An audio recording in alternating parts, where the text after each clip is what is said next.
Hello again, I'm Isabel and I'm here to guide you through what it's like to live and study here at the University of Kent. Something special happened in Kent this week. We welcomed a baby bison. The unexpected birth of a female calf adds to a herd that's living in West Blean and Thorndon Woods in Canterbury, which is actually not that far from campus at all. The bison are part of the Wilder Blean project, who are helping combat the climate crisis and biodiversity problems here in the UK. But the rangers actually didn't expect the new addition. The news team at KMTV, a TV station that works very closely with the university, spoke to the Director of Conservation, Paul Hadaway.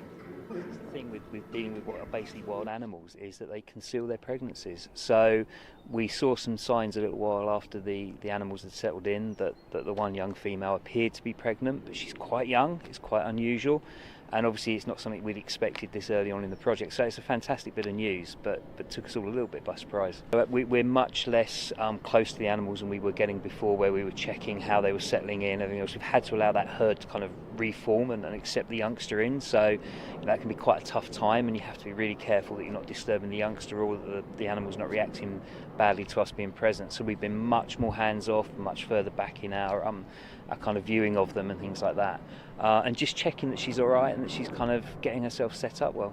For a species like bison that have been endangered for a century now and have been progressively recovering, obviously it's good news for them as a species.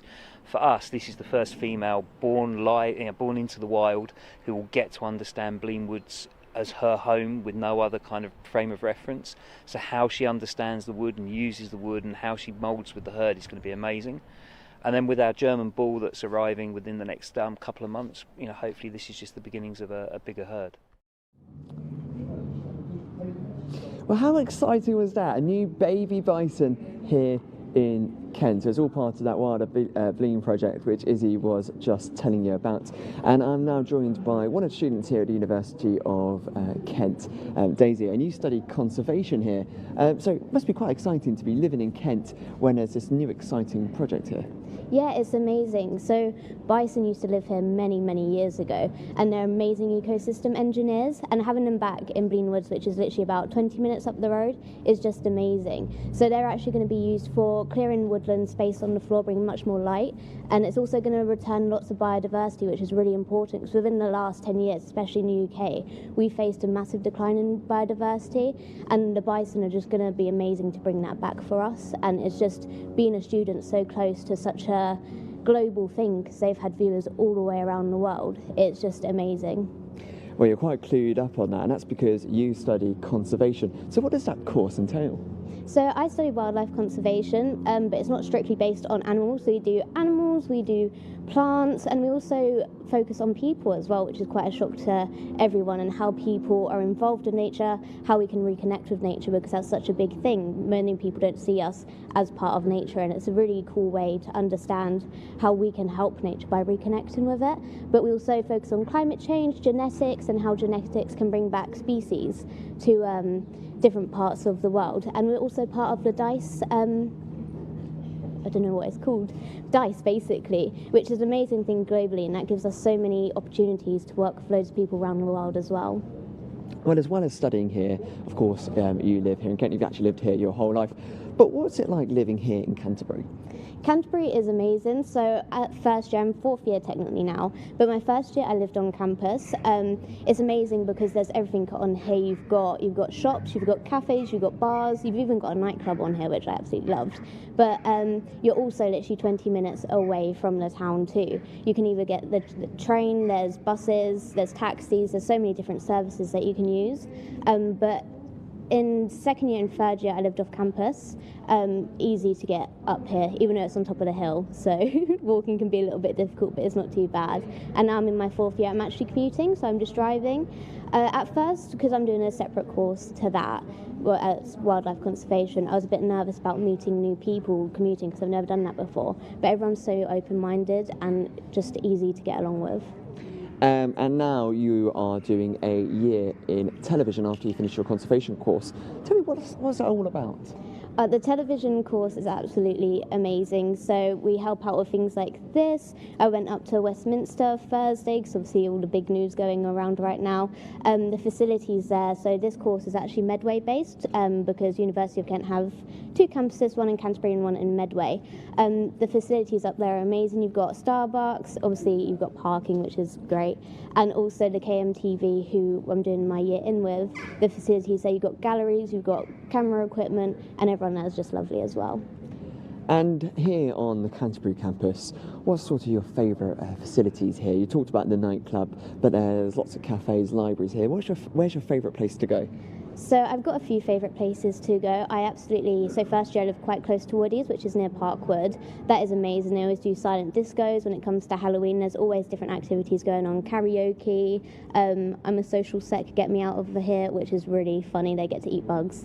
If it's not you, it's funny anyway. And also the library, which I quite like. It's a massive facility. You've got silent study, you've got a cafe in there, you've got sofas, you've got rooms you can rent out. But yeah, I love the library. It's just amazing place. Did you have to eat the bugs? No, I didn't do it, luckily. But one of my housemates did. She had to eat the bugs. There was mealworms and tuna, like dry tuna not, yeah.